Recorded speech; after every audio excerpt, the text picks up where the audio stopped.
Hi guys, it's week 8 of travelling with Vicki to listen to music from around the world. And this week we're going to Italy and we're going to go to the year 1700 because that is the year that the fortepiano was first built. It had been invented and built by an Italian named Cristofori. So the fortepiano is actually what the early classical composers wrote for. That would be composers like Mozart, Haydn, Beethoven. And it's quite a different instrument to the modern day piano, even though it is the precursor to the modern day piano. But from its invention in 1700 up until maybe around 1850, it went through an enormous amount of changes and eventually it became known as the piano.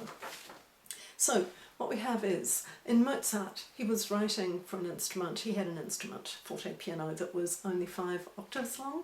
Beethoven had worked with different length instruments but got up to 6.5 octaves. He loved looking for fortepianos with extra notes, in particular extra bass notes. He loved bass notes.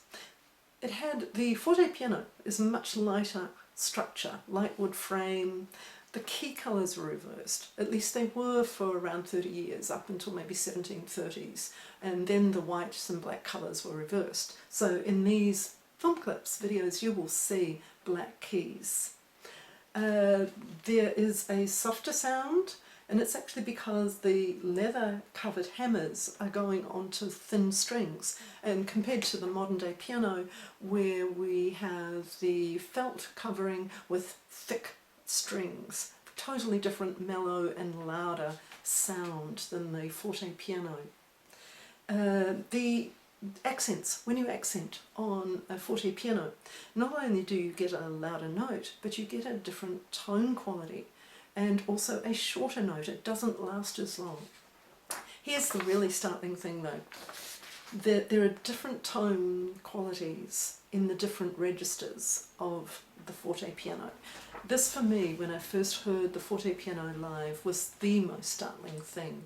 That if you divide it into 3 sections, the bass, the middle, the upper, the bass section has a sort of buzzy sound to it, and you'll hear this beautifully in the video. One of the videos I've chosen is of the Beethoven Moonlight Sonata and the 3rd movement, and you hear the very rapid left hand and it gets this incredibly powerful, very interesting buzzy sound to it.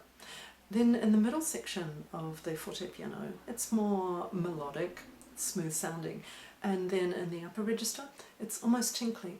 So the composers of the early classical era, like Mozart, Haydn, Beethoven, knew exactly these were the instruments that they were composing for. They knew these tonal differences and their pieces are written around that. So when we play early classical music on the modern piano, we're missing out on all of that tonal variety because modern pianos are way more uniform in sound.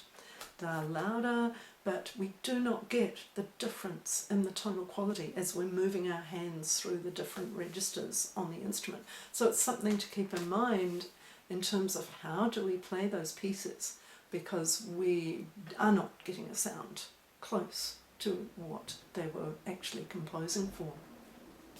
The fortepiano had spread in popularity actually very slowly. So invented in 1700, but it was very expensive and basically was just used in courts, in particular in Spain and Portugal.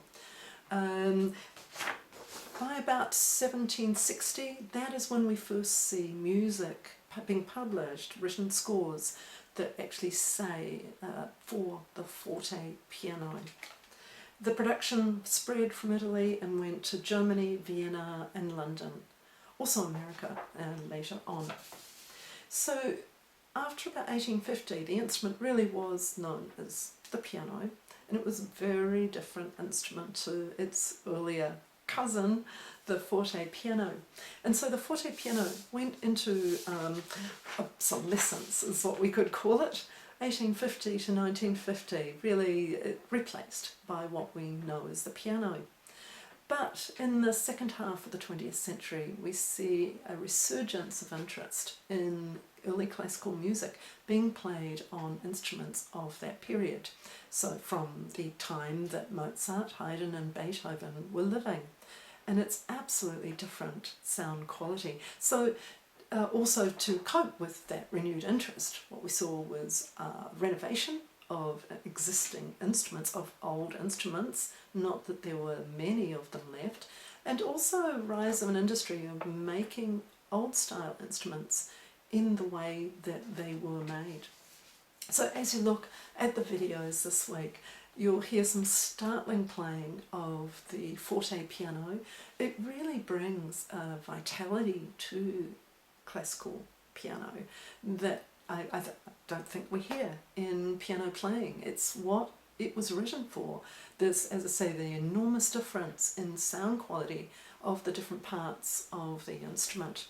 I've also included a film clip of an orchestral new instruments, so that is Malcolm Bilson playing that. He's the person I actually heard play live. He is a wonderful, wonderful player, interpreter of early classical music on forte pianos. But in the video of the orchestra, I think you'll love looking at the old flutes, the winds, and the old brass, minus all of their knobs and valves. They're just very simple lines of pipe, metal pipe, and these beautiful softer sounds come out of them.